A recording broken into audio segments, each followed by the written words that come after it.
बिस्मिल्लाहिर्रहमानिर्रहीम। नाजरीन, प्रोग्राम मद्दे मुकाबिल में आपको खुशामदीद कहते हैं और आपकी टॉप स्टोरीज़ जो हैं वो हम अपने प्रोग्राम में डिस्कस करेंगे। यही फॉर्मेट हमारे प्रोग्राम का होता है कि टॉप स्टोरीज़ क्या हैं।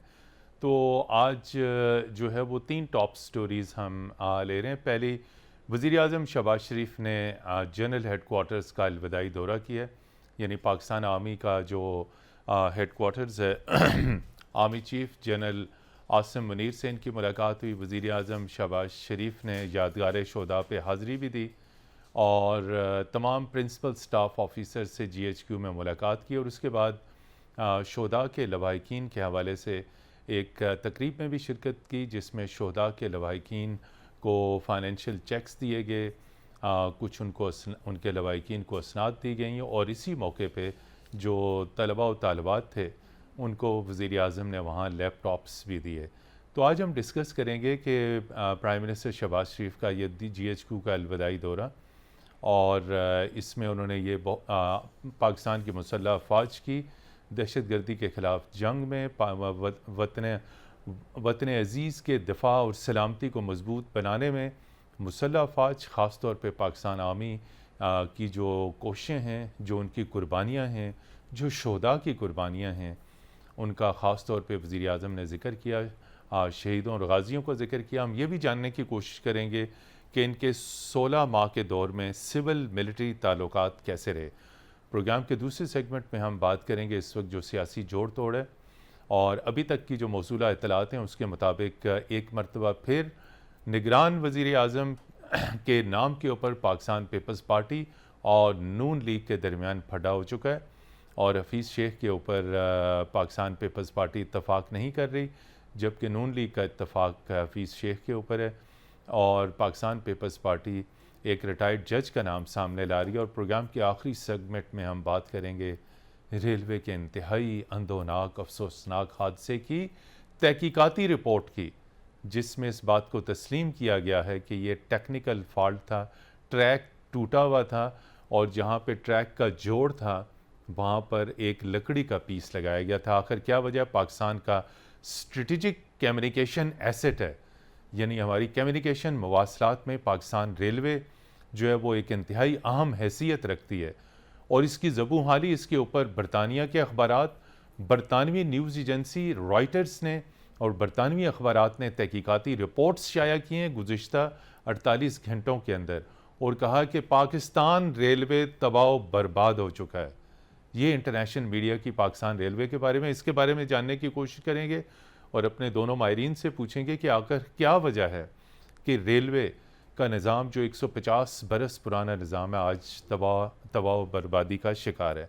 अपने पैनलिस्ट से आपका तारफ़ करा चुके हैं, किसी तारफ़ के मोहताज नहीं। डॉक्टर सैयद मोहम्मद अली साहब हैं, स्ट्रेटिजिक मैटर्स, बैनुल-अक़वामी अमूर और जो civil military relation, security issues, defence issues के ऊपर माशाल्लाह बहुत गहरी नज़र रखते हैं और बैनुल-अक़वामी सेमिनार्स, वेबिनार्स के साथ साथ बैनुल-अक़वामी अखबारात, जराइद, तहकीकाती मजल्लों में इनके तहकीकाती मज़ामीन आते हैं।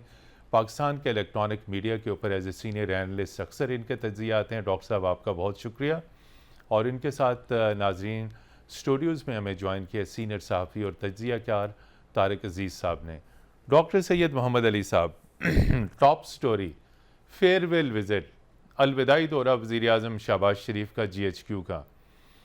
तो जिस वक्त रजीम चेंज हुआ गुज़िश्ता बरस, उस वक्त तो सिपा सालार और थे, उस वक्त के जनरल थे जनरल कमर जावेद बाजवा साहब और फिर इन्हीं वज़ीर आज़म को एक मरतबा फिर इख्तियारात मिले, यानी इन्हें मौका मिला कि एक नए सिपा सालार की तैनाती करें और शहबाज शरीफ साहब के भी क्रेडिट में लिखा गया है कि उन्होंने सिपा सालार की तैनाती की।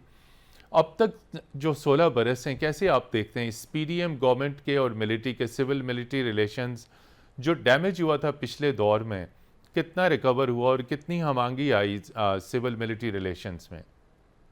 बहुत शुक्रिया जनाब। बहुत अहम मौजू का आपने आज इंतखाब किया और आज पाकिस्तान की सियासी तारीख में एक अहम दिन है कि आप एक इलेक्टेड प्राइम मिनिस्टर ने अपनी टर्म पीसफुली कॉन्स्टिट्यूशनल प्रोसेस के मुताबिक पूरी कर रहे हैं बिल्कुल। और GHQ का इस अलविदाई अंदाज दौरा में किया। कर रहे हैं कि उनको गार्ड ऑफ ऑनर भी मिल रहा है, उनको तमाम पीएसओज और आर्मी चीफ की तरफ से सलूट भी मिल रहा है।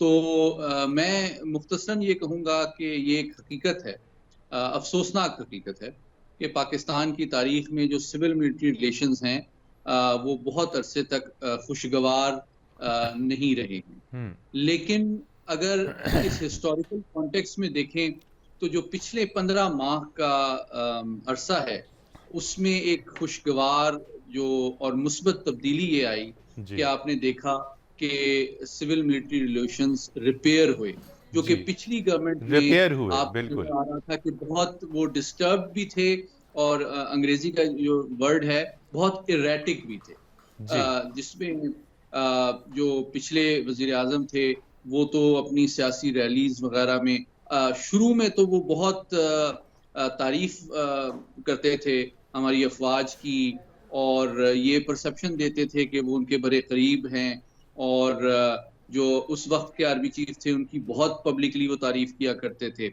लेकिन जब उनकी हुकूमत एक आईनी और पार्लिमानी प्रोसेस से गुजर के उनके इख्तिदार का खात्मा हुआ और हम्म। नई हुकूमत आई, तो आपने देखा कि उन्होंने अपनी रैलीज में, अपने जलसों में नाम लेके शायद पाकिस्तान की तारीख में पहली दफा पाकिस्तान फौज की क़यादत, उसके इंटेलिजेंस सर्विसेज के हेड हम्म। और कई आला अफसरों का को मुर्दे इल्ज़ाम भी ठहराया और तनकीद भी उन पे वो करते रहे। जी।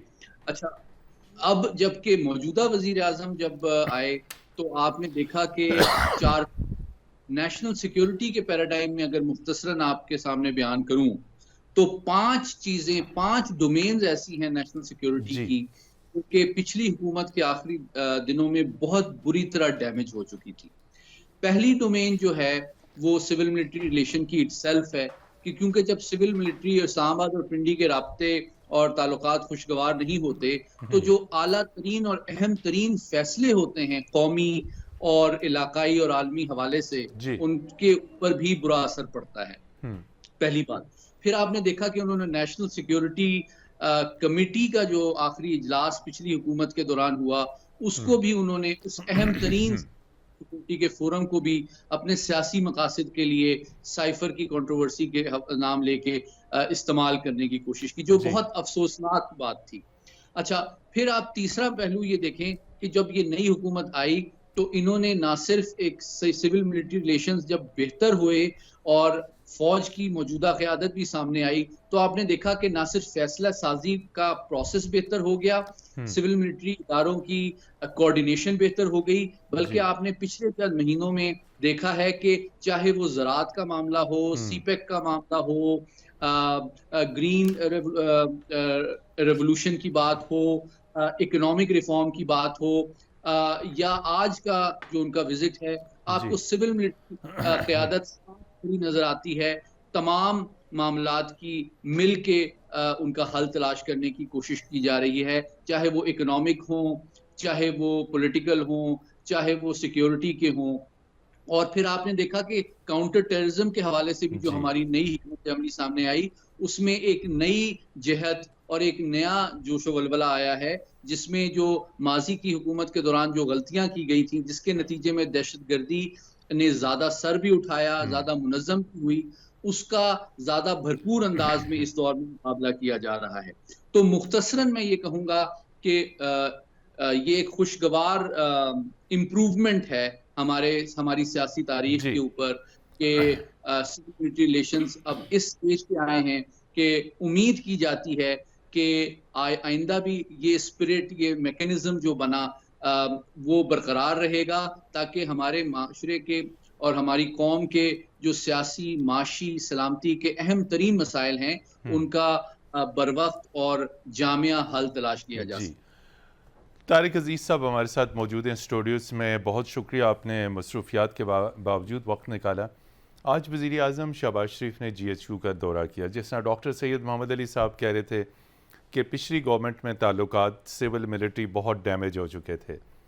एक तो आप बताइए 16 माह में ये ताल्लुकात, और क्या वज़ीर आज़म के रुखसत होने के बाद भी किसी किस्म की स्पोर्ट या वो जिसे कहते हैं सॉफ्ट कॉर्नर जब ये एक्स हो जाएंगे इनके लिए रहेगा? जी तारिक अजीज़ साहब। जी अस्सलाम वालेकुम।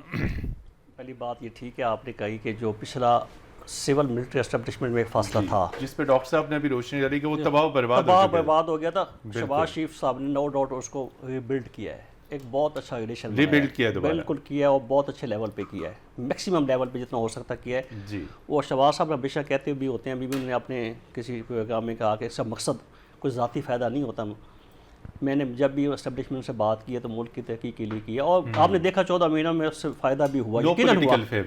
नो इकोनॉमी के लिए देखें जब तक इकोनॉमी ठीक नहीं होगी कुछ भी नहीं होगा, और उसके लिए चीफ साहब ने भी बड़ी कोशिश की है, आपको पता ही है। SIFC बन गई, हाँ वो भी बन गई, तो मतलब उनके बगैर फ़ौज और अपना हुकूमत के इत्तेहाद के साथ ही सब कुछ तय हुआ है, तो इसमें बड़ा फ़ायदा भी हुआ है, उनकी कोशिश भी है और बड़ा उनका रोल रहा है, इसमें कोई शक नहीं है। जो अगला सवाल है वो आप मुझे ऑन द रिकॉर्ड पूछना चाहते हैं तो मैं कि बहरहाल उनका कि मुस्तकबिल में भी अच्छे ताल्लुकात रहेंगे, हुकूमती इत्तेहादी जो मौजूदा हैं या BDM हैं इनके साथ उनके अच्छे ताल्लुकात हैं, तो अच्छे रहेंगे। जी यहाँ पर लेते हैं एक ब्रेक, और ब्रेक के बाद जब हम आपकी खिदमत में हाजिर होंगे तो इस इंतहाई अहम मौजू पर गुफ्तगू का सिलसिला जारी रहेगा।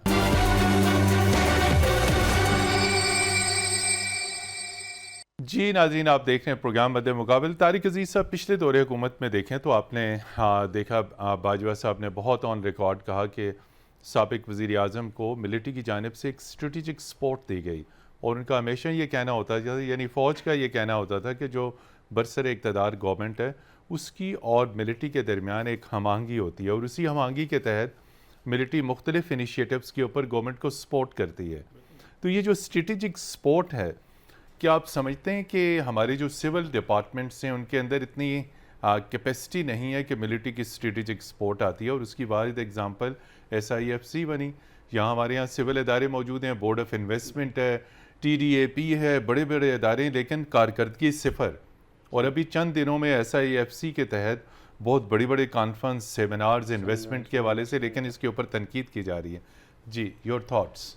बिल्कुल, पहली बात तो ये है कि सिविल जो इंस्टीट्यूशन उनको काम करना चाहिए था, होना चाहिए था, बदकिस्मती परफॉर्मेंस दिखानी चाहिए थी, वो हुआ नहीं है, जिसकी वजह से, लेकिन फ़ौज हमेशा ये कहती है और आप जानते हैं जी, उनकी मुदाखलत जब होती है जब वो देखते हैं कि ये काम सिविल गवर्नमेंट से नहीं हो रहा और उसमें सियासतदान सिस्टम कोलैप्स कर रहा होता है। अभी मुझे देखें जो डिफ़ॉल्ट तक मुल्क जा रहा था, नो डाउट शहबाज गवर्नमेंट थी, इत्तेहादियों की थी, लेकिन अगर एस्टेब्लिशमेंट की सपोर्ट ना होती तो ये शायद कैसे सर नहीं कर सकते। जो चाइना ने सपोर्ट किया, सऊदीया ने किया, UAE ने किया, जो भी IMF से फिर फाइनली हुआ, तो फ़ौज की सपोर्ट के बगैर ये होता नहीं है। और अच्छा दुनिया भी, अच्छा खत्ते में अनफॉर्चुनेटली तमाम ममालिक को ये एक मैसेज जा चुका है कि एस्टेब्लिशमेंट और गवर्नमेंट एक पेज पे होंगी तो वो इन्वेस्टमेंट भी करेंगे, वो आएंगे, वैसे पैसा भी देंगे, ये बहुत मैटर करता है। तो अब दोस्त ममालिक भी देखते हैं कि इनके ताल्लुकात कैसे हैं, जो ही अगर एस्टेब्लिशमेंट और गवर्नमेंट के ताल्लुकात अच्छे नहीं होते तो वो थोड़ा सा स्टॉप आ जाता है, वो भी सोचते हैं कि अब ये इनका फ्यूचर क्या है, अगला स्टेप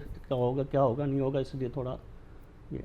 जी, डॉक्टर सैयद मोहम्मद अली साहब, ये बड़ा अहम नुक्ता इन्होंने हाईलाइट किया कि पाकिस्तान के दोस्त ममालिक भी सिविल मिलिट्री ताल्लुकात पे बड़ी गहरी नज़र रखते हैं और देखते हैं कि जब ताल्लुकात इंतहाई खुशगवार हैं, एक पेज के ऊपर हैं, तो फिर आप देखते हैं कि चीनी नायब वज़ीर आज़म भी पाकिस्तान तशरीफ़ लाते हैं, ईरानी वज़ीर ख़ारजा भी तशरीफ़ लाते हैं, नायब टर्किश प्राइम मिनिस्टर भी आते हैं, विज़िट्स होते हैं, इन्वेस्टमेंट के हवाले से चीज़ें आती हैं, बैरक गोल्ड भी आते हैं। तो ये कितना अहम है स्ट्रेटिजिकली पाकिस्तान के इस्तेहकाम तरक्की के लिए कि सिविल मिलिट्री ताल्लुकात जो हैं वो इंतहाई खुशगवार रहें, और जो कोई छोटी मोटी जब कभी इरिटेशंस आती हैं तो वो मिल बैठ के हल कर दी जाती हैं, ना कि साबिक वज़ीर आज़म की तरह के अपने मौक़िफ़ पे डट जाओ, हटदर्मी दिखाओ और कहो कि नहीं मैं ये कर दूँगा, मैं वो कर दूँगा। जी, सियासी इस्तेहकाम और माशी इस्तेहकाम के लिए ये कितना ज़रूरी है, प्लीज़? जी देखिए, इसमें दोनों पहलू इक्वली इम्पोर्टेंट हैं। एक तो जो इंटर स्टेट रिलेशंस हैं या हमारी खारजा पॉलिसी है। देखिए, मैं मुख्तसरन ये कहूँगा कि पिछले दौर में आपको याद है कि चाहे आलमी ताकतों के साथ आपके ताल्लुकात हों, अमेरिका, चीन, रूस, वो भी डिस्टर्ब हुए, हमारे जो अरब बरादर ममालिक हैं उनके साथ भी गलतफहमियां पैदा हुई, बिल्कुल। और तो बुनियादी तौर पे अगर आप दुनिया में एक इंतहाई गैर जिम्मेदाराना अंदाज में खारजा पॉलिसी चलाएंगे, आप आलमी ताकतों को आपका वजीर आजम मुर्द इल्ज़ाम ठहराएगा, उनके बारे में यानी कि संजीदा गुफ्तगू करेगा, तो जाहिर बात है इसका असर आपके खारजा ताल्लुकात पे पड़ेगा, इसका ताल्लुक आपकी इकोनॉमी और दूसरे मामलात पे भी पड़ेगा। अच्छा, ये तो रियासती मामला है। दूसरा, मैं आपकी बात में ये इजाफा करना चाहता हूँ कि देखें, जो बाहर की मल्टीनेशनल कंपनीज हैं या फॉरेन इन्वेस्टर्स हैं या आपकी अपनी डायस्पोरा भी है, वो भी ये तवक्को करती है कि पाकिस्तान का पॉलिटिकल एनवायरनमेंट और सिविल मिलिट्री रिलेशंस ठीक रहें, ताकि वो सिर्फ आपकी हमदर्दी और खैर सगाली में नहीं बल्कि अपने मफाद में वो चाहते हैं कि उनकी इन्वेस्टमेंट और उनके पर्सनल और उनके मफादात यहाँ पे महफूज रहें। लेकिन जब सिविल मिलिट्री ताल्लुकात खराब होते हैं तो उसका असर फैसला साजी पे पड़ता है, आपके प्रोसेसेस डिस्टर्ब होते हैं, पॉलिसीज में कंसिस्टेंसी नहीं आती, और दुनिया में जो आपका फॉरेन इन्वेस्टर है वो एक गैर यकीनी की फजा की वजह से उसका जो फाइनेंशियल रिस्क है वो बढ़ जाता है, जिसकी वजह से वो रिलक्टेंट हो जाता है इन्वेस्ट करने में। सबसे बड़ी मिसाल आप देखें सीपेक है की है कि इवन चीन जैसा जो हमारा करीब तरीन और बाएतमाद दोस्त है, दोस्त बिल्कुल, उसकी सोच में भी थोड़ी सी तशवीश आई थी कि ये हम जो इतनी बड़ी $62 बिलियन की इन्वेस्टमेंट कर रहे हैं, ये टाइमली प्रोजेक्ट्स क्यों नहीं कंप्लीट हो रहे। तो ये बात जो है, मैं समझता हूं कि इसमें हमें रिकॉग्नाइज करना चाहिए कि जो अभी आउटगोइंग हुकूमत है इसने हमारी फॉरेन पॉलिसी को काफी हद तक रिपेयर किया है, चीन के खदशात को भी एड्रेस किया है, जिसका सबूत यह है कि उनके नायब वजीर आजम यहाँ तशरीफ लाए और उन्होंने मजीद ताउन को बढ़ाने और एक्सेलरेट करने का हमें वादा किया।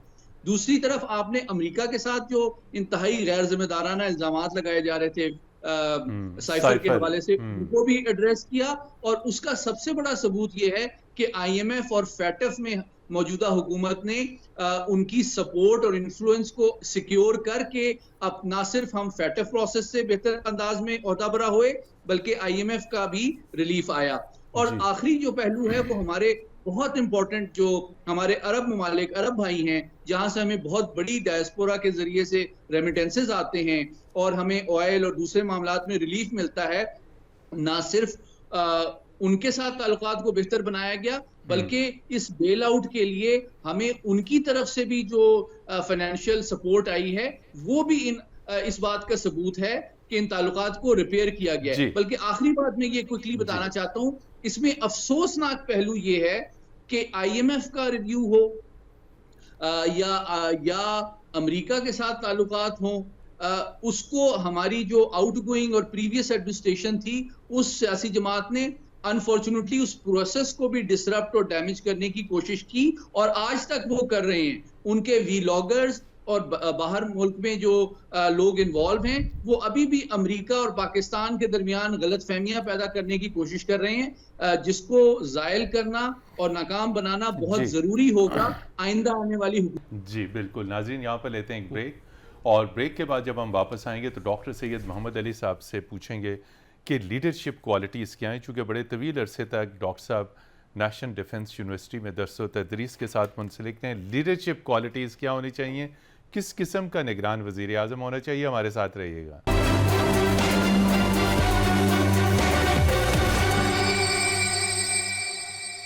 नाज़रीन, प्रोग्राम मद्दे मुकाबिल में एक मरतबा फिर खुश आमदीद। डॉक्टर सैयद मोहम्मद अली साहब, लीडरशिप एक मुल्क के लिए बहुत मैटर करती है, तो आप क्या समझते हैं, जितने नाम गर्दिश कर रहे हैं, कुछ साबिक वज़ीर आज़म है जिस तरह शाहिद खाकान अब्बासी हैं, कोई रिटायर्ड जज है, फिर कह रहे हैं कोई रिटायर्ड ब्यूरोक्रेट हो सकता है, फिर इकोनॉमिस्ट हो सकता है, चूँकि आपने भी और तारिक अजीज़ साहब ने भी इकोनॉमी का जिक्र किया, तो क्या महज इकनॉमिक बैकग्राउंड वाला बंदा निगरान वज़ीर आज़म हो सकता है? आज ज़रा लीडरशिप के ऊपर रोशनी डालिए, चूँकि Pakistan is going through challenges, तो किस किस्म का निगरान वज़ीर आज़म हो? Security, defence, economy, internal crisis, हर चीज़ इस वक्त पाकिस्तान की जो है वो एक जिसे कहते हैं नाजुक मरहले से गुजर रही है। देखिए, मुख्तसरन ये कहा जा सकता है कि जो भी इस वक्त निगरान वज़ीर आज़म या सियासी क़यादत सामने आएगी, उसके लिए बहुत सारे चैलेंजेस शायद मौजूदा हुकूमत के मुकाबले में किसी हद तक शायद ज़्यादा होंगे। क्योंकि देखें चूंकि निगरान हुकूमत के पास लिमिटेशन ये होती है कि वो आइन साजी या कानून साजी उस तरह से नहीं कर सकती जिस तरह के एक इलेक्टेड हुकूमत कर सकती है। तो कि इसलिए आपने देखा कि पिछले चंद हफ्तों के दौरान बहुत सारी लेजिस्लेशन के हवाले से तेजी नजर आई, ताकि बहुत सारे मामलात को तय कर दिया जाए ताकि सहूलतकारी हो जाए आइंदा आने वाली निगरान हुकूमत के लिए। लेकिन बुनियादी तौर पे तो आईनी जो रिस्पॉन्सिबिलिटी सबसे बड़ी है निगरान हुकूमत की, वो इलेक्शन करवाना है। बिल्कुल, इलेक्शन पीसफुली करवाना, ट्रांसपेरेंट अंदाज में कराना और ऐसे कराना कि तमाम पाकिस्तान की अवाम, सियासी पार्टियां और आलमी बरादरी को वो प्रोसेस एक्सेप्टेबल और क्रेडिबल हो। तो ये बहुत अहम जिम्मेदारी है। पहली बात तो ये है। तो इस जिम्मेदारी को पूरा करने के लिए जो 4 क्राइटेरिया या रिक्वायरमेंट्स जिसके ऊपर निगरान वज़ीर आज़म को या उसकी इंतज़ामिया को पूरा उतरना चाहिए, वो ये हैं। पहली बात ये कि उसको सबसे इम्पोर्टेंट रिक्वायरमेंट ये है कि तमाम जो सियासी जमातें हैं जो पाकिस्तान के आइन, कानून और पुरअमन सियासत पर यकीन रखती हैं, उसका एतमाद हासिल हो, ताकि वो एक कोई कंट्रोवर्शियल फिगर ना हो जिस पे इख्तिलाफ हो या पहले से कोई बैगेज या ग्रीवेंस हो उसका। ये बहुत इंपॉर्टेंट है। फिर दूसरी बात जो कि आज आपके प्रोग्राम का मेन मौजू भी था कि उनकी ट्रस्ट रियासती इदारों और सियासी जमातों दोनों तक होनी चाहिए। तारिक अजीज साहब, आज अब आखिरी स्टोरी पे हम आते हैं और उस पर डॉक्टर साहब से भी व्यू लेंगे। रेलवे की इब्तदाई तहकीकाती रिपोर्ट सामने आई है। पहले तो हम 3 जुमलों में कहें कि हमारी जो ओवरऑल कम्युनिकेशन है, जिसमें एविएशन, जिसमें हमारी रोड ट्रांसपोर्टेशन और पाकिस्तान रेलवे, तीनों स्ट्रेटेजिक एसेट्स हैं। एविएशन भी स्ट्रॉन्ग होनी चाहिए, हमारी by road journey, CPEC, road शाहराहों का जाल बिछा है। लेकिन जो हमारा सबसे पुराना पायदार 150 बरस पुराना रेलवे का निज़ाम है, तबाह बर्बाद हो चुका है। स्ट्रेटेजिक हमारी ट्रेवलिंग, उसके ऊपर मिलिट्री की तमाम लॉजिस्टिक्स, और आप देख रहे हैं जिस तरह सी पैक के तहत ML1 भी बनने जा रहा है और उसमें दोबारा गफलत हुई और रेलवे के वज़ीर ने कल एतराफ़ किया कि वसाइल की कमी जो है। तो और दूसरा जो आपने ट्रैक को देखा वहाँ पे, वो वीडियो भी आपने देखा कि लकड़ी के एक पीस से टूटे हुए ट्रैक को जोड़ा गया। तो ये कितनी बड़ी गफलत है। हम अपने स्ट्रेटेजिक एसेट्स से मुतल्लिक क्यों इतने गाफिल हैं? यकीनन ये बिल्कुल ना मौजूदा गवर्नमेंट, पिछली कई हुकूमतों को देखें, रेलवे का तो आपको पता है बिल्कुल कोई हाल नहीं था। PIA का भी ऐसा है, स्टील मिल्स आपके सामने है। बदकिस्मती से किसी भी गवर्नमेंट ने इन जो हमारे रियासती खास तौर पर रेलवे को कभी तवज्जो नहीं देगी।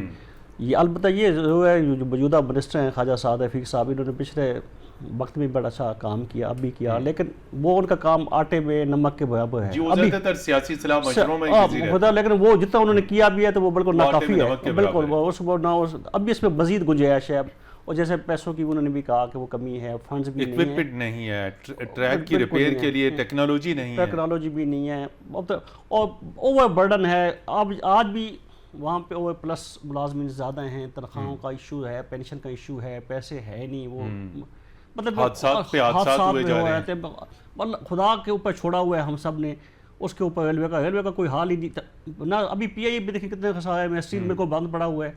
तो ये यही है। रेलवे को तो इंतहाई डॉक्टर साहब महफूज सफ़र तस्वर किया जाता था, और सफ़र के अलावा हमारा स्ट्रेटेजिक एसेट है, हमारी तमाम तर जो स्ट्रेटेजिक लॉजिस्टिक्स है वो इसी ट्रैक के ज़रिए की जाती है। तो आज ये रेलवे तबाह बर्बादी का शिकार है। वज़ीर एतराफ़ कर रहे हैं कि वसाइल नहीं हैं।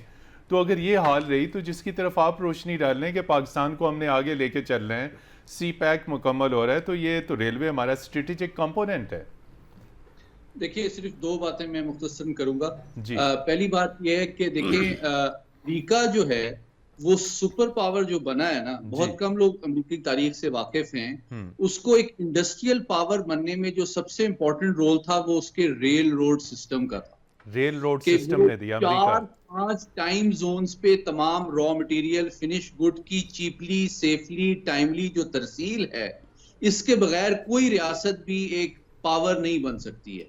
तो रेल का जो निज़ाम है, जिस तरह आपने स्ट्रेटेजिक एसेट का टर्म यूज की, वो वाकई स्ट्रेटेजिक एसेट इसलिए है कि अनलाइक रोड्स, मैं बल्कि मेरा ज़ाती व्यू है कि सीपेक में भी हमने जरूरत से ज्यादा जोर जो है रोड्स के ऊपर दिया है। दुनिया की जितनी इंडस्ट्रियलाइज पावर्स हैं वो रेल के ऊपर रिलाय करती हैं बिल्कुल for transportation of goods, because वो फ्यूल भी कम खाती है, कॉस्ट ऑफ जो लॉजिस्टिक्स है वो कम होती है और वो ज्यादा वेट क्विकली बाहर दूसरे दीगर दूर दराज इलाके तक वो ट्रांसफर कर सकते हैं। देखिए इसीलिए अंग्रेज ने 150 साल पहले ये निजाम यहाँ पे लगाया, जबकि मोटर कार भी उसके 50 साल बाद इजाद हुई है। तो आप देखें पूरे बरसगीर में ये निजाम उसने अपनी कोई हमारे ऊपर एहसान नहीं किया, उसने यहाँ के वसाइल को एक्सप्लॉइट करने के लिए डेवलप किया। अब मैं आता हूं आपके जवाब की तरफ मुख्तसरन। देखिए हमने क्या किया कि हमने चूंकि इस निजाम को, इस रेलवे में कोई रिफॉर्म नहीं किया, मॉडर्नाइजेशन नहीं की, मॉडर्नाइजेशन नहीं हुई। अब आप चाइना की तरफ आए, चाइना में इस वक्त ऐसी ट्रेन्स के ऊपर तजुर्बात हो रहे हैं जो 500 किलोमीटर फी घंटा की रफ्तार से चलती, ठीक है। तो बात टेक्नोलॉजी का होना या टेक्नोलॉजी का ना होना नहीं है, बल्कि क्या आपका निजाम जो है वो इतना एफिशिएंट है कि एक एडवांस सिस्टम को अगर आ भी जाए टेक्नोलॉजी उसको एब्जॉर्ब मेंटेन और कर सकता है कि नहीं कर सकता। बुनियादी मसला आपका बैड गवर्नेंस का है मतीन साहब। जी नाज़रीन, बिल्कुल महज टेक्नोलॉजी और इन्वेस्ट नहीं बल्कि इसमें रेलवे में वसी तर इस्लाहात की ज़रूरत है, और ताकि इसको मुनाफा बख्श बनाया जाए और ताकि इसको सफ़र के लिए महफूज तर बनाया जा सके। इसी तरीके से अगर रिफॉर्म्स तमाम शोबों में की जाती रहें तो तभी पाकिस्तान का मुस्तकबिल मौशी एतबार से, सनती एतबार से रोशन हो सकता है। सिविल मिलिट्री रिलेशंस शानदार रहेंगे तो मुल्क में इस्तेहकाम आएगा, और पुरअमन इंतकाल इक़्तिदार के लिए हम दुआगो हैं कि अल्लाह रब्बुल इज़्ज़त पाकिस्तान का हामी व नासिर हो। तारिक अज़ीज़ साहब आपका, डॉक्टर सैयद मोहम्मद अली साहब, आप दोनों हज़रात का बहुत शुक्रिया। मद्दे मुकाबल की टीम को कल तक के लिए इजाज़त दीजिए। खुदा हाफिज़।